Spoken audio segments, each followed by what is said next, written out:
ஸ்ரீமதே ராமானுஜாய நமஹ. திருவல்லிக்கேணி அம்மாள் வார்த்தை 82. திருவல்லிக்கேணி பெண்பிள்ளை ரகசியம் 82. துரும்பு கண்டு மோகித்தேனோ ஆயியைப் போலே. துரும்பு கண்டு மோகித்தேனோ ஆயியைப் போலே. யார் இது ஆயி? ஆயி என்று ஒரு பேரா? ஆயி என்று சொன்னால் தாய், அம்மா என்று பொருள்.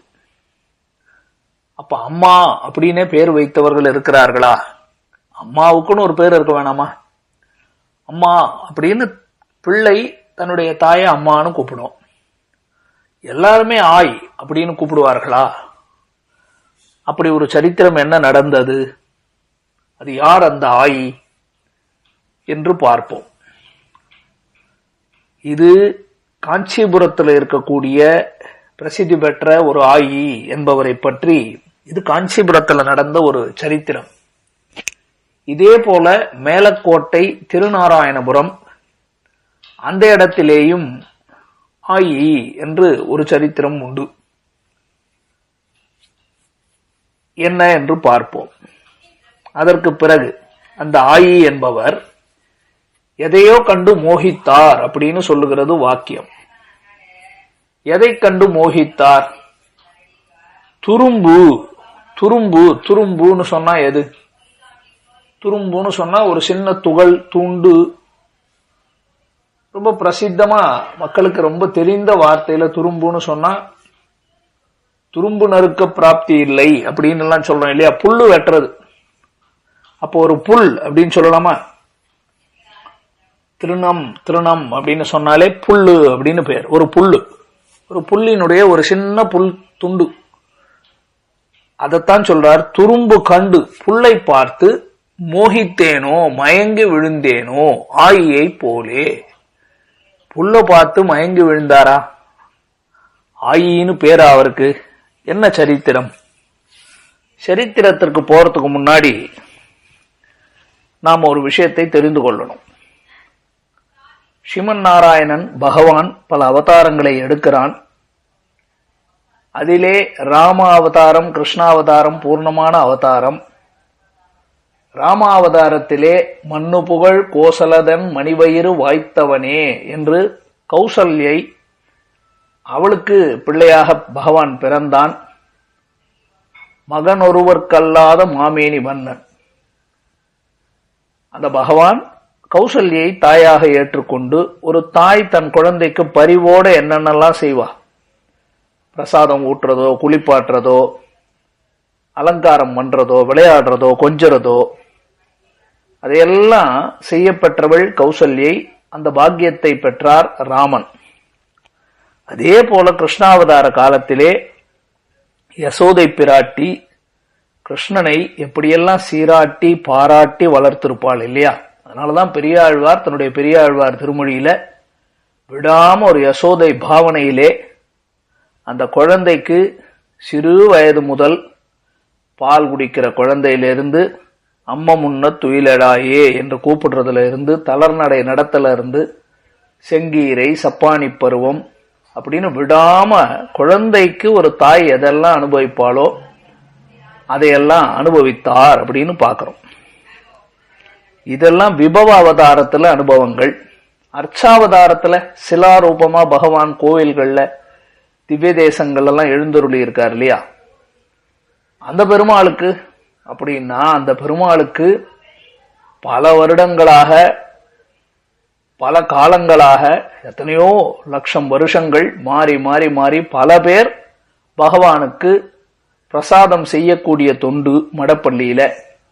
அந்த செய்த பிரசாதத்தை பயபக்தியோட கொண்டு வந்து பகவானுக்கு சமர்ப்பிக்கக்கூடிய தொண்டு என்று இன்றளவும் அர்ச்சக பரிச்சாரகர்கள் கைங்கரியம் என்பதை பார்க்கிறோம். மிக உயர்ந்த ஒரு தொண்டு தான் பகவானுக்கு அமுதுபடி செய்து போறுதல் அப்படின்னு சொல்றோம். அதிலே பகவானுக்கு மிகவும் உகந்தது பால் சாப்பிடுறது. அந்த பாலை கொடுத்தவர்கள், அவர்களை பற்றிய சரித்திரம் என்னன்னு பார்த்தோம்னா, திருநாராயணபுரம் அப்படின்னு மேலக்கோட்டை. அந்த ஊர்ல ஆயி ஜனன்யாச்சாரியார் அப்படின்னு பிரசித்தமான பேரோட ஒரு சுவாமி இருந்தார். அவர் மணவாள மாமுனிகள் வாழ்ந்த காலத்திலேயே இருந்தவர். அவருக்கு என்ன பேர் பார்த்தீங்களா? திருநாராயணபுரத்து ஆயி ஜனன்யாச்சாரியார்னே பேர். ஏன் அவருக்கே அந்த பேர் வந்தது அப்படின்னு பார்த்தால், அவர் பகவானுக்கு, செல்வப்பிள்ளைக்கு, திருநாராயணனுக்கு, அங்க இருக்கக்கூடிய பெருமாளுக்கு அவனுடைய தொண்டைக்கு இதமாக இருக்கும்படியாக பாலமுது காய்ச்சி கொடுக்கிற ஒரு பெரிய கைங்கரியத்தை செய்தார். அழகா ஒரு தாய் தானே அந்த குழந்தைக்கு தொண்டைக்கு எப்படி ரணம் இல்லாம சுகமா இறங்குற மாதிரி சரியான மிதமான சூடுல சேர்க்க வேண்டிய பரிமளங்களை சேர்த்து கொடுப்பா இல்லையா? அதனால அவருக்கு ஆயி என்ற அந்த சுவாமிக்கு பேர். அவர் திருநாராயணபுரத்துல ஆயின்னு பேர். ஜனனி, ஜனனின்னா ஒரு தாய், ஆயி. அவருக்கு ஜனன்யாச்சாரியார்னு பேர் வந்துடுச்சு. ஆயினும் பேரு, அம்மா அப்படின்னு பெருமாளை கூப்பிடுறார். மேலக்கோட்டை திருநாராயணபுரத்து பெருமாள் செல்வப்பிள்ளை அவரே அந்த சுவாமி ஆச்சாரியனை பார்த்து ஆயி என்று கூப்பிட்டார் அப்படின்னு சரித்திரம் பார்க்கிறோம்.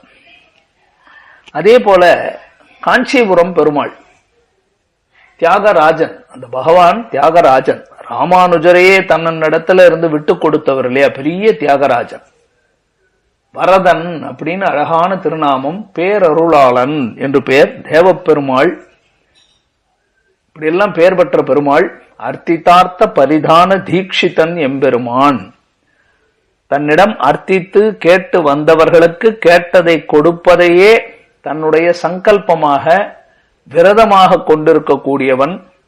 வரம் ததாதீதி வரதஹா என்று வரதராஜன் என்று பெருமாளுக்கு ரொம்ப பிரபலமான உயர்ந்ததான பெயர். அந்த பெருமாள் எல்லாருக்கும் கேட்டவர்களுக்கு கொடுக்கக்கூடியவர். அப்பேற்பட்ட பெருமாள் வரதராஜரிடத்திலே மோகித்து இருந்தவர்கள், அவரிடத்துல ஆசைப்பட்டு அவரிடத்துல ரொம்ப பக்தியோட இருந்தவர்கள் பல பேர் கைங்கரியம் செய்திருக்கிறார்கள் அந்த காந்தி வரதராஜ பெருமாளுக்கு. ஏன் சுவாமி எம்பெருமானார் உள்பட ராமானுசரே இளையாழ்வான் என்று சிறு பிள்ளையாக இருக்கும் போது பெருந்தேவி தாயாருக்கு சாலை கிணற்றிலே இருந்து தீர்த்தத்தை கொண்டு வந்து பெருமாள் தாயாருக்கு கைங்கரியம் பண்ணார் அப்படின்னு சரித்திரம் பார்க்கிறோம். அவர்களாலேயே வளர்க்கப்பட்ட ஒரு பிள்ளை என்றுதான் சொல்லணும் ராமானுஜரை. காஞ்சி தேவப்பெருமாளும் பெருந்தேவி தாயாரும் தானே ரட்சித்து கொடுத்தார்கள். காட்டுல விந்தியமலை தொடர்ல யாதவ பிரகாசர் இடத்துல இருந்து ராமானுஜர் பிரிந்து விட அவரை பக்கத்துல இருந்து வேடுவனும் வேடுவிச்சியுமாக வந்து அழைத்து கொண்டு சேர்த்தவர்கள், ராமானுஜரையே சேர்த்த ஒரு தாய் தந்தை காரியத்தை செய்தவர்கள் திரும்பவும் காஞ்சிபுரத்துக்கு அழைத்து வந்தார்கள்னு பார்க்கிறோம். அதுக்கப்புறமா தான் சாலை கிணறு கைங்கரியம், அதுக்கப்புறமா தான் ராமானுஜருக்கு 6 வார்த்தைகளை அருளி செய்தது. அப்படியெல்லாம் மிக உயர்ந்ததான விஷயங்கள். திருவரங்க பெருமாள் அரையர் வந்து கான ரூபத்துல பகவானை மயக்கி அந்த எம்பெருமானாரையே பெற்றுக்கொண்டு போனார். அதனால அவருக்கு தியாகராஜன் என்று பெயர் அப்படின்னு பார்க்கிறோம். இப்போ உயர்ந்த காஞ்சி தேவ பெருமாள். இந்த காஞ்சி தேவ பெருமாள் இடத்துல இதே போல சரித்திரம் உண்டு. முதலிலே வரதகுரு அப்படின்னு நடாதூர் அம்மாள் அப்படின்னு ஒரு சுவாமி, பிரசித்தமா உலகத்துல பிரபலமா எல்லாருமே சொல்லக்கூடிய பேர் நடாதூர் அம்மாள் அப்படின்னு சொல்லுவோம். அந்த நடாதூர் அம்மாளுக்கே ஆச்சாரியனாக இருந்தவர் திருவள்ளரை சோழியன் என்று சொல்லக்கூடிய சுவாமி. அதனாலதான் அவரை சொல்லும் போது அம்மாளாச்சாரியன் அப்படின்னு திருவள்ளரையில இருக்கக்கூடிய விஷ்ணு சித்தன் அந்த சுவாமி அப்படிதான் அம்மாளாச்சாரியன் சுவாமி என்று சொல்லுவார்கள். இன்னைக்கும் திருவள்ளரை ஆச்சாரிய புருஷர்களுக்கு அம்மாளாச்சாரியார் பரம்பரை அப்படின்னு தான் சொல்லுகிறார்கள். இவருக்கு எப்படி அம்மாள்னு பேர் வந்தது? நடாதூர் வரதகுருன்னு தான் அவருக்கு பேர். நடாதூர் என்ற வம்சம், அந்த வம்சத்தில் அவதரித்தவர், அவருக்கு வரதகுருன்னு தான் பேர். ஆனா அவருக்கு எப்படி நடாதூர் அம்மாள்னு பேர் வந்தது என்று பார்த்தால், அவர் ஒரு முறை காஞ்சி தேவ பெருமாளை பக்கத்துல நின்று பக்தியோட பரவசத்தோடு அனுபவித்து சேவித்துக் கொண்டு இருக்கிறார். அப்படி ஆனந்தமா அந்த பகவானை சேவித்துக் கொண்டிருக்கும் பொழுது பெருமாளுக்கு பாலமுது காய்ச்சி சமர்ப்பிப்பதற்காக கொண்டு வந்தார்கள். அது கொண்டு போறத பார்த்தார், புகை பறக்குது, ஆவி பறக்குது. அவர் சொல்லி நிறுத்தினார். சுவாமி கொஞ்சம் நிறுத்தும், நில்லும் நில்லும் நில்லும். என்னது இது, எங்க கொண்டு போறீர்? பெருமாளுக்கு அம்சம் பண்ணணும் சுவாமி, நேரம் ஆயிடுச்சு, பால் கொண்டு போறேன் அப்படின்னார் அந்த பரிச்சாரக சுவாமி. அவர் கேட்டார், இந்த சூடு நீர் குடிப்பீரா? முதல்ல உமக்கு என்ன வயசு இருக்கும்? இந்த வயசுக்கு நீர் முதல்ல குடிப்பீரா? பகவான் ஒரு குழந்தை மாதிரி பார்க்க வேண்டாமா? அந்த பகவானுடைய தொண்டைக்கு ஏற்றாற் போல அவர் கழுத்துல இறங்க வேணாமா? அந்த பால் போய் அந்த உள்ள போய் பட்டு, எவ்வளவு ஒரு மிருதுவான இடம் இல்லையா அந்த தொண்டைன்றது, அதுல போய் இப்படி சூட போய் போடலாமா? நாக்கெல்லாம் சுட்டுடாதா? உதடு சுட்டுடாதா? தொண்டையெல்லாம் அப்படியே ரணமாய் போயிடாதா? இந்த சூடு குடிக்கலாமா? நீர் குடிப்பீரா? நாம குடிப்போமா? பகவானுக்கு கொடுக்கும் போது நாம முதல்ல நம்ம தொண்டைக்கு எந்த அளவுக்கு சூடு இருக்குமோ அதை விட குறைச்சி பார்த்து கொடுக்க வேணாமா? ஏன்னா ரொம்ப மிருது சுபாவம் எடுக்கிறவன் இல்லையா பகவான். இவ்வளவு சூடா கொடுக்கிறீரே, இப்படி கொடுக்க கூடாது அப்படின்னு சொல்லி இவரே வாங்கி அந்த பாலை ஆற்றி அந்த சூடு பகவானுடைய கழுத்துக்கு தொண்டைக்கு இதமா இருக்கிற மாதிரி பண்ணி கொடுத்தார். அதனால அவருக்கு அம்மாள், ஒரு தாய் தானே இவ்வளவு பரிவோட செய்வாள். அதனால பெருமாளே அவருக்கு பேர் கொடுக்கிறார், காஞ்சி தேவ பெருமாள். அவருக்கு நடாதூர் அம்மாள் அப்படின்னு பேர். அதே போல இப்பொழுது நாம் இந்த வார்த்தையில சொல்லப்படுகிற சரித்திரமும் இதே போலதான். ஆயியை போலே அப்படின்னு சொல்றார். இது ஒரு ஆயி இல்லை, 2 ஆயி. இந்த சரித்திரம் 2 ஆயிகளை பற்றியது. சுவாமி ராமானுஜருடைய பிரதானமான ஒரு சிஷ்யர் முதலியாண்டான். அந்த முதலியாண்டானுடைய திருக்குமாரர் பிள்ளை கந்தாடை ஆண்டான். அந்த கந்தாடை ஆண்டானுடைய பிள்ளை கந்தாடை தோழப்பர். அப்போ முதலியாண்டானுக்கு பேரன் முறையில இருக்கக்கூடியவர் திருப்பேரனார் தான் கந்தாடை தோழப்பர். அந்த கந்தாடை தோழப்பருக்கு பல தடவை போய் பெருமாள்களை சேவிக்கும் போது காஞ்சி தேவ பெருமாள் இடத்துல ரொம்ப மட்டற்ற காதல், அவ்வளவு பிரீத்தி அவரிடத்துல காஞ்சி தேவ பெருமாடத்துல. அவருக்கு 2 பிள்ளைகள் பிறந்தார்கள். நாமெல்லாம் 2 பிள்ளை பிறந்தா வேற வேற பேர் வைப்போம் இல்லையா? இவர் என்ன பண்ணார், பெருமாள் இடத்துல இருக்கக்கூடிய ஆசையாலே பிரீத்தியாலே 2 பிள்ளைக்குமே வரதன் அப்படின்னு பேர் வச்சார். 2 பேருக்குமே வரதன். எப்படியா பிரிக்கிறது 2 பிள்ளையும்? இவர் பெரிய வரதன், இவர் சின்ன வரதன். பெரிய பிள்ளை பெரிய வரதன், சின்ன பிள்ளை சின்ன வரதன் அப்படின்னு பேரை வச்சார். அவர்களும் வரதராஜ பெருமாள் இடத்துல அவ்வளவு ஈடுபாடோடு அந்த பகவானுக்கு கைங்கரியங்களை செய்து கொண்டு அங்க காலக்ஷேபங்களை செய்து கொண்டு வாழ்ந்து வருகிறார்கள்.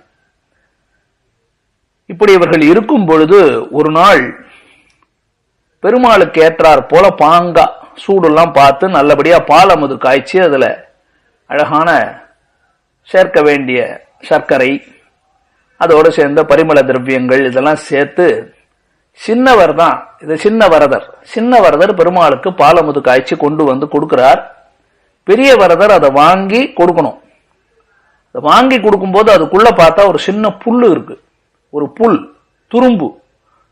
நம்ம கூட வீட்டுல பால்கள் காய்ச்சும் போது பார்த்தோம்னா ஏதோ ஒரு சர்க்கரையில இருக்க எறும்பு வந்துடும், ஏதோ நமக்கே தெரியாம அது கூட இருக்கு, ஏதோ ஒரு பாத்திரத்துல இருந்தது அங்க இருக்கிறது ஏதோ விழுந்துரும்.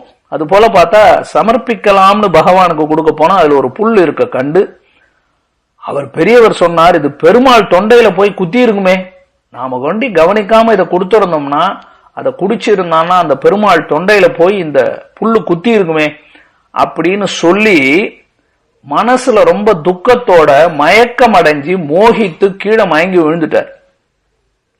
பெரிய வரதர் கீழே விழுந்துட்டார்.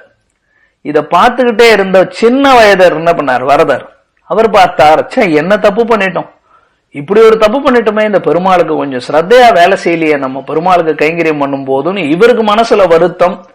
இப்படி தப்பு பண்ணிட்டோமேன்னு நினைச்சு அவரும் மோகித்து விழுந்துட்டார். 2 பேருமே மோகித்து அப்படின்னா ரொம்ப மயங்கி இப்படி தவறு செய்துட்டோமே அப்படின்னு அவங்களுடைய அந்த தாக்கத்தினால 2 பேரும் மயங்கி கீழே விழுந்து விட்டார்கள்.